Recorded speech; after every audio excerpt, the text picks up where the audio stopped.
네, 인천 계양을에서 두 번째 출마를 노리는 이재명 대표 앞에 뜻밖의 복병이 등장했습니다. 유동규 씨죠. 과거에 이재명 대표와 굉장히 친했던 사람으로 읽혀지고 있는, 자, 이재명보다 잘할 자신이 있다. 그러면서 계양을 출마를 시사했습니다. 자, 친명 인증 옷 입고 공천 면접. 오늘 민주당의 공천 심사가 있었습니다. 여러분들을 저희가 만나봤는데 그 얘기까지 같이 짚어보도록 하겠습니다. 자, 먼저 유동규 전 성남도시개발공사 본부장과 이재명 대표의 발언부터 듣고 오시죠.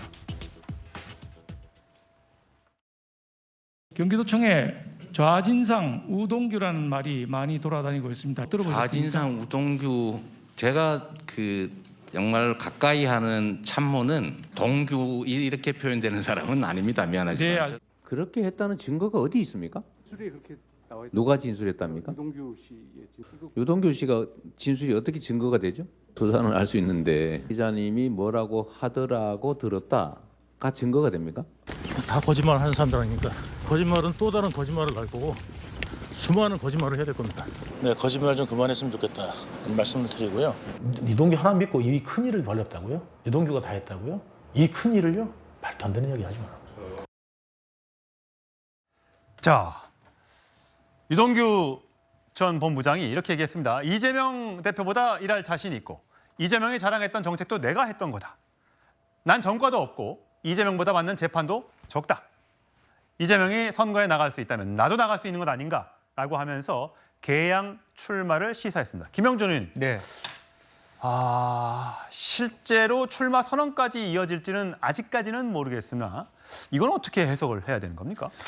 글쎄요, 뭐 본인이 뭐 출마의 자유가 있고 또 지금 얘기하는 걸 보면 무소속이거나 아니면 제3지대로 있을 텐데 뭐 내일 만들어지는 그 당보다는 아마 윤석신당하고 얘기하거나 아니면 제3의 어떤 뭐 군소정당의 얘기 이름으로 통해서 본인은 지금 얘기되고 있는 그 제3지대 정당과는 갈 생각이 없다고 하고요. 네. 나간다면 무소속이나 네. 뭐 다른 제3의 당을 생각하고 있는 듯 네. 하더라고요. 근데 어쨌든 그 본인이 이번 총선에 나와서 당선될 거라고 보이지는 않습니다. 그럼에도 불구하고 이재명 대표는 상당히 어려운 고전을 하게 될 것 같아요. 그러니까 원희룡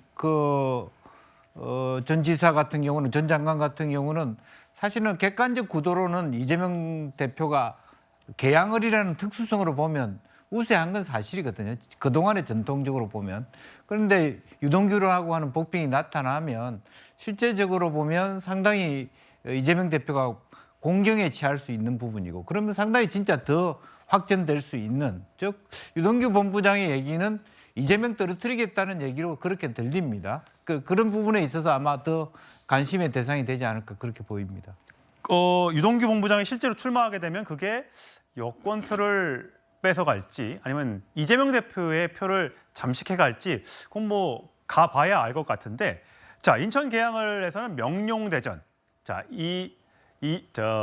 원희룡 전 국토부 장관과 함께 이재명 대표의 이 한판 승부가 이어지지 않겠느냐라는 미니 대선급이다, 이런 정치권 평가가 잇따르고 있죠. 자, 그 목소리 한번 듣고 오시겠습니다.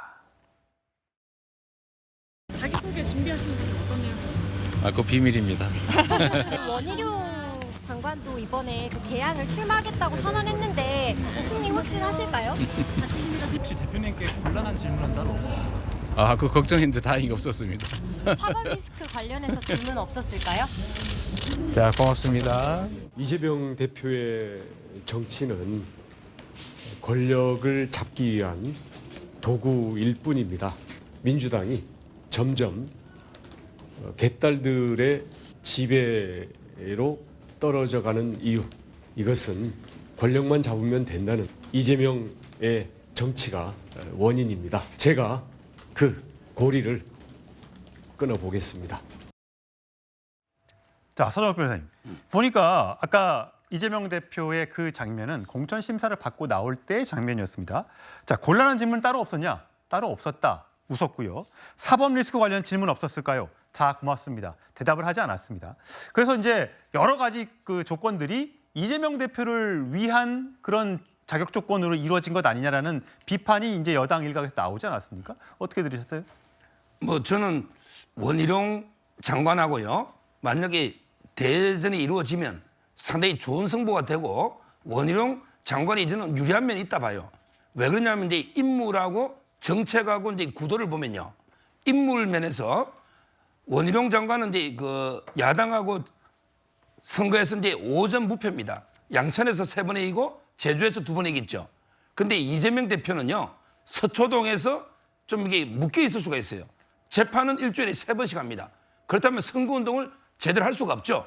이게 첫째 점이고 두 번째는 이제 거기는 개발 욕구가 많은데 아무래도 이제 원희룡 장관은 국토교통부 장관이잖아요. 따라서 이제 그 굵직굵직한 이제 개발 이슈를 주도할 수가 있고요. 마지막으로 이제 구도가 중요한데 뭐 저는 유동규 본부장은요 이렇게 할 것 같아. 처음에는 계속 공격적으로 이재명 대표를 공격하다가 마지막에 사퇴하면서 원희룡 지지를 선언하는 이런 데 시나리오가 예상이 됩니다. 결국은. 그리고 이제 그 이낙연 신당에서도 상당히 이재명을 잡기 위해서 벼르고 있을 거예요. 이낙연 대표가 직접 나오진 않아요. 그렇지만 이제 나름대로 거물급 자격을 공천해서 왜 그러냐면 이낙연 신당의 주적은 윤석열 대통령이 아닙니다. 이낙연 신당의 주적은 이재명 민주당이에요. 따라서 이제 그 이낙연 당에서도 거물급 인사를 투입하면 그러면 이제 표가 호남표나 분산이 됩니다. 따라서 이런 인물, 그다음에 정책 이런 구도를 봤을 때 원희룡 장관이 멋진 승부를 하지 않을까 봅니다. 우리나라의 주적은 북한뿐이고요. 주적이라기보다는 경쟁자로 순화해서 말씀을 드리겠습니다.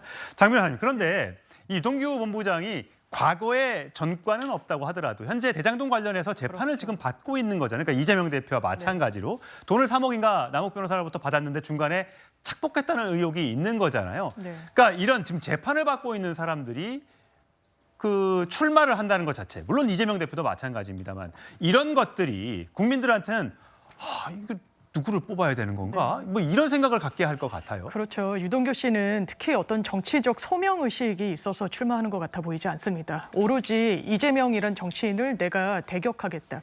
사실 법정에서의 대결 구도를 정치권으로, 그것도 인천 계양을로 고스란히 끌고 오겠다는 의도가 있어 보이는데요. 한국 정치에 이런 풍경이 펼쳐져서는 안 되겠죠. 누가 누구를 끌어내리기 위한 정치를 하는데 유권자들이 표를 주겠습니까? 그리고 어느 정도나 본인이 정치적으로 그 지역구에서 파장이 있을 거라고 생각합니까? 만약에 이재명 대표를 지지하는 사람들이 본인에게 표를 던질까요? 아니면 원희룡 전 장관을 지지하는 사람들이 표를 던질까요?